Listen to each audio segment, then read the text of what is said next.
Yeah. Good morning, everyone. Today is day 18 of Tour De Fleece. And I did actually grab out the white wool. So I am ready to start spinning white. I'm even color coordinated. I did not do that on purpose. Seem to be doing that a lot lately, but I'm not doing that on purpose, I swear. So I'm going to start spinning this white wool. And what did I say the breed was? Hold on, I got to go find the card. Okay. No, I'm not saying this right. And looking it up, I'm not even seeing Charolais wool right there. And when I went to grab this, I grabbed this. But guess what? This is the third time recently I have gotten a wool that's not in here. And this has over 200 fibers in it. So I had to look it up. And we already knew from here that it's a French breed. So a breed of domestic sheep originating in East Central France, in the same region in which that same word, cattle originated. It's known for ease of lambing and is used as a terminal sire to increase muscling and growth rate of lambs. My eyes are getting so bad, or good, I don't know, but my prescription's going off. So I'm having, and I've got trifocals, but it's not working. The wool. Now they had said on here at around 28 to 30 microns. And on here it says for the wool, this is the Wikipedia page for it. It says the fleece usually weighs between 2 to 2.5 kilograms, or 4.4 and 5.5 pounds, and has a staple length of 4 to 6 centimeters, or 1.6 to 2.4 inches. The wool is medium grade and measures 56 to 60 on the Bradford count, with a diameter of 29 to 30.5 microns.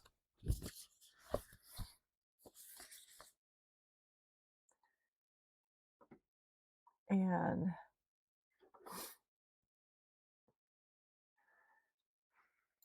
I had to pause for a sneeze. My allergies are going crazy today. I don't know why.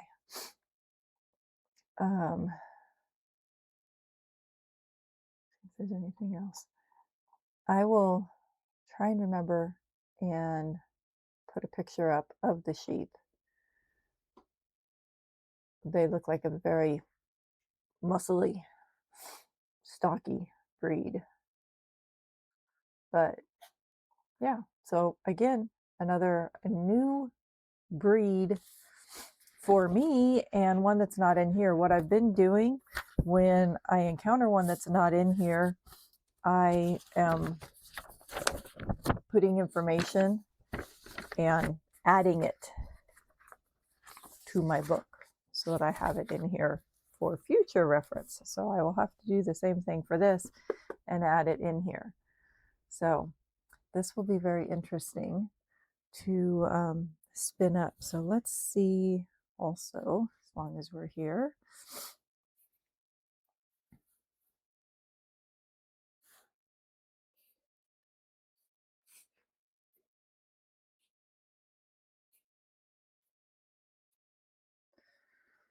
There we go. So there's our staple.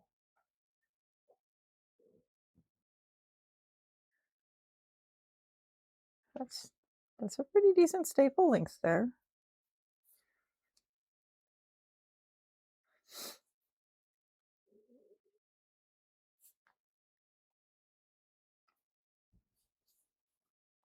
Yep. I'm right at, okay, I got right to the edge of it there. So yeah.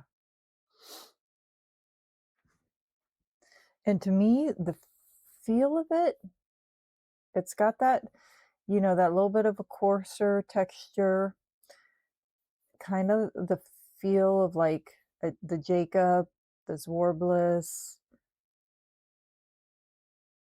maybe not as much as like your Icelandic and stuff. It's softer, like it's a little bit more like the Jacob. I feel like it's more like the Jacob. Which you guys know I love the Jacob. Almost like a Jacob BFL cross maybe or something. I'm looking forward to spinning this one. Yeah, I think this is going to be a fun one. So I've got 11 ounces and I'm, as far as exactly saying, okay, splitting it up that I'm going to have this skein and this skein that's going into it, that's not going to matter so much because I'm planning when I do the blanket to end up being like, okay, there's this many rows that are going to go between each section. It's more so dividing it up so that I'm roughly still getting the right amount that I have a comfortable size when I'm plying it off to fill my bobbin comfortably and not overfill it. Which, because I'm going to be doing multiples of these, I'm also not so worried that, okay, I need to try and bracelet ply off whatever is left on that bobbin because I could just go ahead, put it right back on, fill the bobbin from whatever is on that one. So if I get to the point where I'm plying and that gets full, I can honestly just easily turn around and say, okay, those bobbins are just going to go back over here. So I could just spin until I fill them, ply until I fill that, and come back over and just spin again until I fill it. So I might just do that. So I guess I need to turn the camera off, divide up some fiber, and just start spinning and see where I get to. I'm really kind of looking forward to this one. I like the feel. I like the slightly firmer. You know, it's like they said, it's not merino soft, but it's not itchy. You could very easily have this against your skin. I kind of like this. It's cozy. I wanted something cozy today, which is actually why I put this on because it's over 90 outside already, but we have the AC on in the house. And I was like, I want to feel cozy today, but it's too hot to put on cozy clothes. But this had no sleeves. So I was like, okay, I'm going to go for this. A cozy wool. Perfect for a blanket. Yeah, this is going to be fun. I'm excited. Okay, I'm going to finish drinking my tea, which is very yummy. Sometimes I'll mix my different loose leaves. So I mixed a green tea and an apricot tea, put them together. It's very yummy. Okay, I'm going to click this off and I'm going to get to some spinning. Yeah, I'll see you guys in a little bit. We'll see how far I've gotten. Happy spinning. Yes, you are correct. I've had a wardrobe change. I ended up in town again and outside doing window repairs and things like that. And, you know, when it's 100 degrees outside, a sweater top that you were trying to be cozy in, it just doesn't work. So, tank top it is. So, yes, wardrobe change. And that being said, I did not get a whole lot of spinning done. So, it's still on the spinning wheel. There we go. There it is. But, there we go. It's very pretty. So that's how much I've gotten done, but I had to do some adjusting. I had to change my ratio because it needed more twist. So then I had to do some other adjusting, and my shaft was not being very nice. And um, so I've gotten things situated, but it'll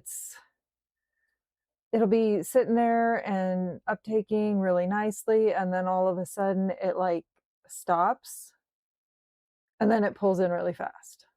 I don't know what it's doing. So yeah, I don't know. If you guys know, you have a shaft and you know what mine is doing, let me know because it's kind of frustrating. Yeah, I'll just be sitting there spinning along, and then all of a sudden it just kind of like stops, and it's literally like not doing everything's moving, but my yarn is not moving. It's like not turning, and it's not uptaking. And then all of a sudden it like jerks forward and almost jerks out of my hand. And then it'll sit and it'll go along just fine. And then all of a sudden it'll do that again. And it wasn't doing that before, but it's all of a sudden it's doing that. And I keep trying to adjust different things, a little bit here and a little tweak there, and it'll kind of change it a little bit. But if I adjust a little bit too much, then, it messes things up. So I don't know.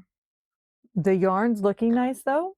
So I also don't want to adjust things too much. So I've just been trying to kind of adjust myself for it and pay attention so that I don't lose the yarn in my hand or something like that.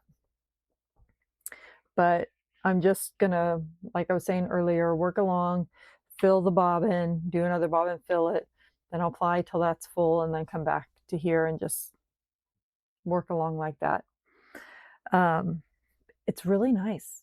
Other than what the wheel is doing, the fleece itself is really nice. I really enjoy the feel of it as I'm working with it. It's a very enjoyable wool to spin. I really like the feel of it. It's really, really nice.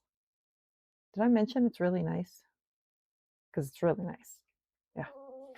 And like I said, I was going to do, I made myself a little fact sheet of the basic, it wasn't a lot of information, but the basic information I could find. I made myself a little fact sheet so I can put it in the Fleece and Fiber source book. So I have that to come back to. So yeah, that's what I got done today. It was not a whole lot because, like I said, I ended up having other things. We have a tropical storm coming, and I think I might have mentioned in one of the other videos that we had had some rain that had come in and came in some windows. So, and if you don't already know, we recently moved from California to Louisiana, bought this house. It's an older house, and we've had things we've been having to do to it. And with that one rain we had that came in, we had some flashing that lifted on an add-on that had caused rain to come in some walls, and then we had some rain that came in some windows. Our house is partially brick and partially has siding. Well, the ones that are where the brick is, those windows, the silicone, we went out, the silicone had cracked around those windows. So it just needed to be re-siliconed. So the other day, my son had gone up, fixed the flashing, and filled, coated above the flashing on the add-on to fix that leak. And then today he and I went out and put the silicone around the windows because we have the tropical storm coming in and we don't want to have rain coming in the windows. So fingers crossed, we don't have any leaks this time. So, and why was my husband not out there doing it? Like I said, my husband's been very sick. So he is still indisposed. Yeah. So yep, got that kind of stuff done, had to run to town, do a couple things, and then tomorrow, my sister-in-law just made a doctor's appointment, so I've got to go with her. And why do I go with her to her appointments? She is extremely hard of hearing, and I am her ear, so I usually go to her appointments with her so that I can make sure and hear things, especially if she ends up with a doctor that is very quiet or something. So I can hear for her, and I can also help answer questions, especially if she can't always hear what the doctor's saying. So if she makes an appointment, I go with her. So I have to go with her tomorrow. So hopefully we won't be in town too long and I'll be able to get home and do more spinning. I can do some more of this white because it's very nice to spin. I want to spin some more. Did I mention it's nice to spin? Okay, 6:30. I need to edit this video and get it up for you guys. I do not know if I'll get any more spinning done on this tonight or not. I might not. I might just go downstairs and spend some time with my husband so I can take care of him. So I will see you guys all in the morning for me and tomorrow evening for you. Have a good night, everybody. Don't forget to like, comment, and subscribe, and we'll see you all again soon.